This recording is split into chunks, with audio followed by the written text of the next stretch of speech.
of the fans in the stadium. Not the case for the West Ham fans, though. A horrible night for them. Yeah, it was horrible. Started so well, though.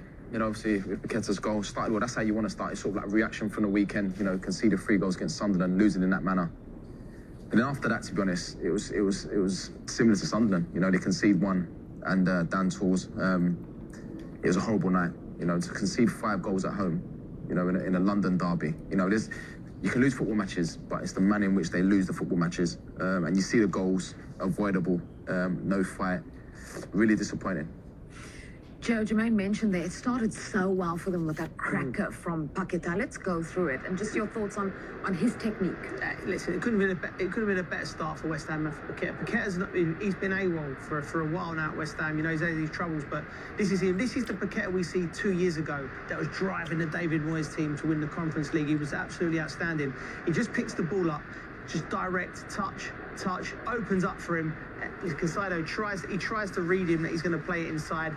But once he decides to shoot, it's just about body shape and the strike, and it is as sweet as a strike you hit. Nearly bursts the side netting. Fantastic strike. That's what we watch football for. Goalkeeping position? Yeah, goalkeeper could have done better. When I say better, I mean like his position, but it's such a clean strike. It's one of those strikes. As soon as it leaves your foot, you just know. It's a little jump. And even from this angle, you can see the movement on the ball here. It just sort of like moves, and it generates so much power. But that's the Paqueta that you wanna see. You know, like Joe said, you know, when he's on it, he's a top player. It was exactly the start they needed. That doesn't go as a defender. You got to be in your mind. What if it goes in, and what if it goes in there? What if it goes in there? Constantly on alert all the time, and he just switched off and he cost his team. Before halftime, there was one more goal from Chelsea, and it was Enzo to make it 3-1. As I mentioned, Stevao in the build-up, he's the one who gets the assist for this. A huge night for him, coming into for Cole Palmer, and then becoming the youngest creator for Chelsea in the Premier League. Yeah, I mean, amazing. You know what I like? Just to change the speed. It's so difficult to defend it. You know, when you've got players driving in the box like that, and then, you know, not only that as well, you know, getting there and picking the right pass, and again, Wan-Bissaka, you know, on the outside looking in, all fullbacks should be on the inside, you know, protecting the goal and looking out to give yourself a chance to defend it. But, you know, another good goal, and after that, you know, Chelsea, it just is second game. Yeah, well, we said the next goal would be crucial. The next goal in the second half did actually come for Chelsea once again. 4-1. You do want a response, and you do one thing. You nail down in these type of situations. The goalie flaps it. It's hard to defend, really. You know, again, they're doing that. They're fainting on the near post. Liam Delap does well there. What Liam Delap does well there is he takes the goalkeeper's eye, and whether that's Hermanson, then he takes his eye off the ball. It's actually a lovely finish from Casado to just to flick at it and get it in. It's strange though, because that was my job, to stand on the goalkeeper. And I just felt like every time I did it, you know, the goalkeeper would say to someone, basically, come and move him out the way, because I need to come and punch or catch or whatever it is. It's just no communication. You know, I think for a goalkeeper, you got to dominate that position. You know, if you come and punch heads, you got to come and punch heads. But you know, when you come out and you're flapping and you can see the goal like that, when the side's struggling anyway, it's difficult. Yeah, great way for him to mark his 100th Chelsea appearance with the goal for Moises Caicedo. Remarkable that we've had 5 goals from Chelsea and 5 different goal scorers, because Chalobah got in on the action as well. Yeah. Another unsung hero at the club, Chalobah. He's come through the academy. Again, another set piece, goalkeeper flapping. He just reacts well. Like, I look at this now, right? Again, the lapse on the goalie. He's fainted into an area, flap. Now watch the West Ham players' body shapes. They're queuing up. It could have dropped to Tosin. It could have dropped to Liam Delap. Like, look, not strong enough on that occasion. Queuing up. Which one of you wants to score, chaps? Like, the more you look at it, the worse it gets from a West Ham perspective. It's hard when you do this job and you've got a team and I can see all the problems unfolding in front of you when you watch it, and it's just it's a difficult time for the club. It really is. You're trying to look for like the positives, and you think, what's the positives? You can lose, and I think probably the only positive, obviously, Cole Palmer coming back. Callum Wilson looks sharp. I think when he gets up to speed, you know, he was unlucky with the header. Potts, the young lad. They're the only positives, really. But I mean, we'll see. Yeah, we're just looking there at the biggest wins for Chelsea over West Ham, and this one tonight has shot up to second on that list. So a remarkable night for Chelsea. But as you mentioned, on the other side, then there is the West Ham and everything that went wrong for them.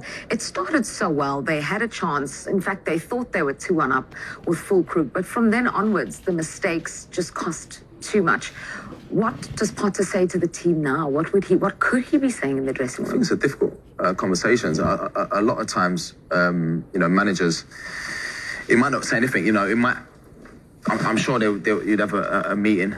They might be off tomorrow. You'd have a meeting and sort of like go through, what you've done wrong. The goals that you conceded. But it's disappointing. How difficult was the opening moments of this game tonight for you? Yeah, quite difficult. As you said, goal problem during the warm-up, and then we conceded a goal.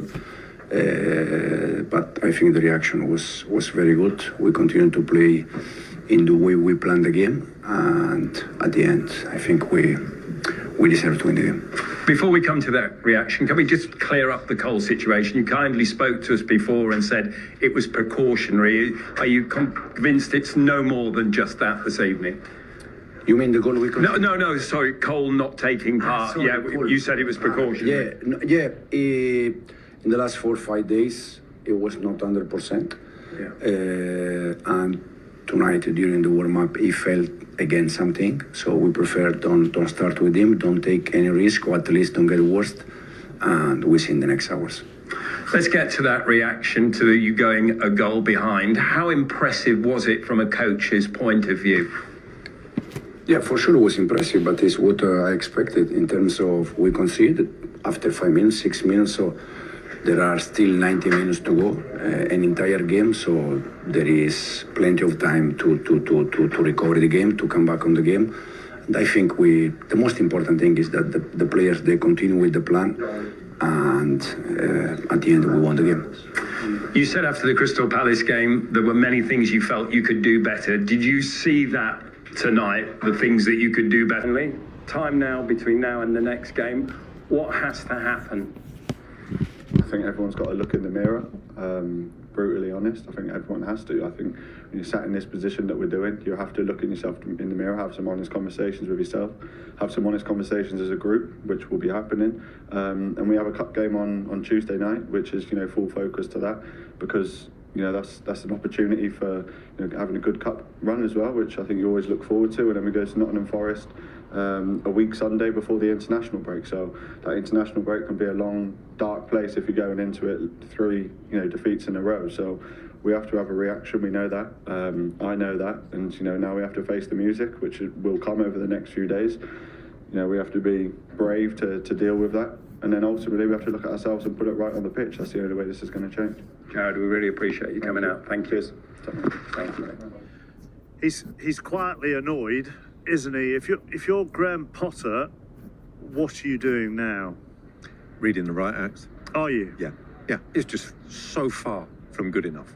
That, and Jared, you can see it's pretty somber, but internally absolutely raging. And you just look, and he's right. The goals they concede, how they've gone about it, the energy that's not there in the side, and already you're going to be worried. You're going to be worried in the side. You're going to be worried about how the fans are going to respond in the next game. And it's such a long time. It's such a long time to wait. It feels like, Tuesday's coming. You've got to sit and we'll live through this for the next few days. And it is a brutal experience. And for Graham Potter, it's going to be even longer. Yeah, I'm not sure I see him as that sort of guy. I don't see him as a sandwich thrower or throwing the teacups or anything like that. He's just going to be like, okay, we've got to find a way. We've got to pick ourselves up. We're going to have to work hard in training. I think he's got to have some dialogue with the owners here. He needs help. If I'm Sunderland, Burnley, Leeds, I'm looking at West Ham tonight and thinking they're the ones. They're the weakest in the Premier League that we might be able to catch. Now, it hasn't happened over the last few years. The 3 teams that have come up have normally gone down.